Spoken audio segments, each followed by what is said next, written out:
Hindi tinitingnan ng Diyos kung ano ang ating binibigay. Tinitingnan ng Diyos kung paano tayo magbigay. Hindi tinitingnan ng Diyos kung ano ang ating ginagawa. Tinitingnan ng Diyos kung paano natin ito ginagawa.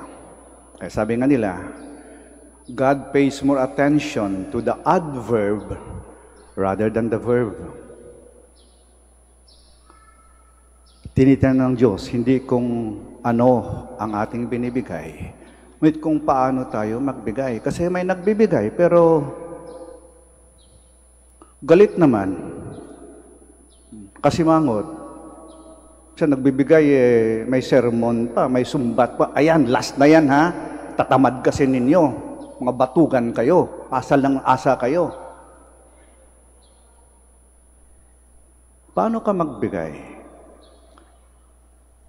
Hindi titingnan ng Diyos kung gaano kalaki ang ating binibigay. Kasi pag malaking binibigay mo, nakikita yan ng mga tao.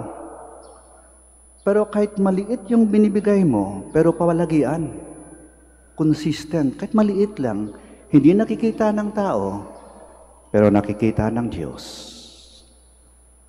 At hindi lang yan material na bagay, hindi lang pagkain, pera, damit, hindi lang Yung intangibles, yung Diyos lang nakakakita at yung ilang mga tao. Halimbawa, yung ngiti mo, yung bati mo sa mga taong unang makasalubong mo sa umaga. Malit na bagay lang yun, pero binibigay mo yun Yung pag-alaga mo sa may sakit mong magulang o may sakit mong anak. Yung patuloy mong pagtiwala sa anak mong pasaway. Yung patuloy mong pagbigay ng patawad sa mga taong nakakasakit sa iyo. Hindi ito nakikita ng iba, pero nakikita ito ng Diyos. At pag ginagawa natin ito, ito'y lagi may kalakip na pagmamahal. Yung ating mga kamay kasi, nakaugat sa ating mga puso. Kung anong laman ng puso mo, yan ang binibigay ng iyong kamay. Pagbukas yung puso mo, bukas din yung palad mo. Ang pagbibigay ay laging nag-uugat sa pagmamahal. Kaya nga sabi nga sa Credo of Stewardship, giving is the best proof of loving. Sabi ng isang santo, we cannot give what we do not have. Hindi natin maaaring ibigay kung wala tayo noon. Paano ka magbibigay ng pagmamahal kung wala kang pagmamahal? Kaya nga ba't ang lahat ng ito ay nag-uugat sa pagmamahal na binigay ng Diyos sa atin. Kaya nga ba may bigayan sa Pasko Kasi ang Diyos ang unang nagbigay. Binigay ng kanyang sariling anak. At ang pagbibigay, ito a peculiar characteristic of giving. Pag nagbigay tayo, dapat maramdaman natin na may nawala sa atin. When we give, we should feel that something was lost or taken away from us. May nawala. Kasi, pag nagbigay ka, nawala kang naramdaman na wala sa'yo, hindi pagbibigay. Pag didispatsa lang yan, hindi mo na kailangan When you give because you don't need it anymore, it's not giving, it is simply disposing. Yung pagbibigay kasi, maramdaman na wala sa'yo. Mas nasabi nilang, yung mga magulang, yung nanay na yung kanin ay susubo na lang, ibibigay pa sa kanilang mga anak. Yun ang pagbibigay. Laging may kalakip na pagmamahal.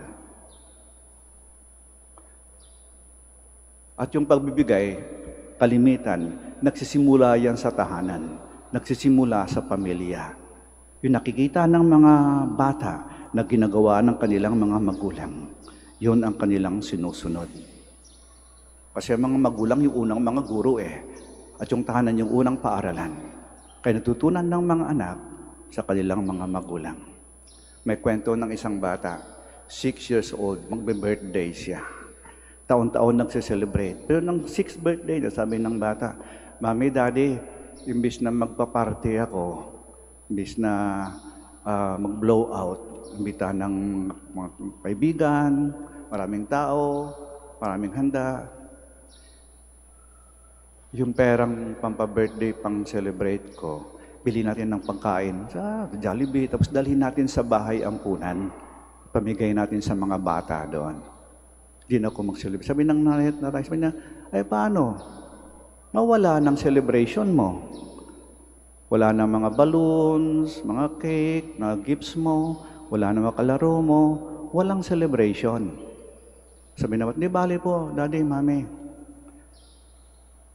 Kahit mawala ang mga ito, nandyan naman kayo at nandyan ang inyong pagmamahal. At hindi yan mawawala. Pero ang mga batang to sa bahay ampunan, wala silang mga magulang.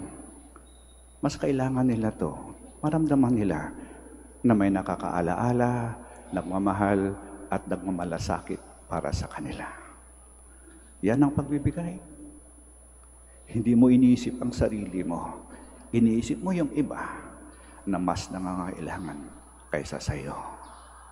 Kahilingin natin sa ating Panginoon, sa ating mahal na Ina. Panginoon, mahal na Ina, turuan mo kami kung paano talaga magbigay, kung paano talaga tunay na magbigay. Sitayo po tayo. The widow in the temple gave everything she had. Her generosity humbles us. Let us be generous in our prayers for others, responding to the God who gives without ceasing. Our response is, Lord, hear our prayer. Lord, hear our prayer. That as a church, we may be generous enough to share not only from our abundance, but from our own poverty. Let us